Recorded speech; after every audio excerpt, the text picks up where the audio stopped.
Me iba a poner una sudadera para hacer este video, pero me arrepentí.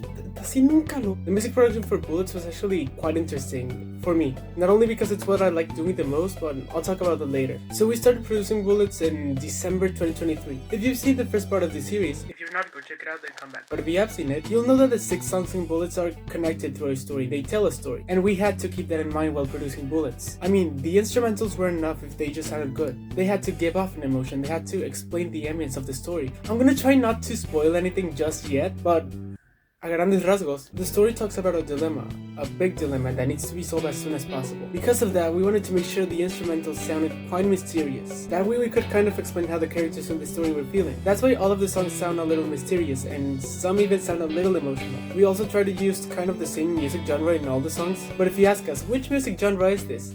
We don't know. We honestly don't know. It sounds mysterious, it sounds emotional, and it works. Now, a very random but funny fact is that around December 2023, Sleepy sent me a message saying, "Oh, I'm gonna start producing Mr. Spy." And I was like, okay. And I wanted to help. So I entered the project Sleepy was working on, but there was a small problem, a little problem, a really tiny problem. I had no idea how the lyrics went. So Sleepy was just there working on the production while I didn't know what to do. I didn't know what to add, I didn't know what to use, I had no idea what to do. So I just had to work like that. I started adding stuff depending on what Sleepy added. Just anything that matched anything he had already done. And that's how I had to work with the first 3 songs of the album, if I'm not mistaken. It was kind of my fault because I actually never asked for a vocal guide. Then I actually received a vocal guide for the other 3 songs. That way we could work in a more appropriate way. And even though the way we organized was kind of strange at the beginning, I'm really happy with how the songs turned out. If you want to listen to these songs as soon as they come out, you should probably pre-save the album. The link to pre-save is gonna be in bio, but only if you want. Only if you want.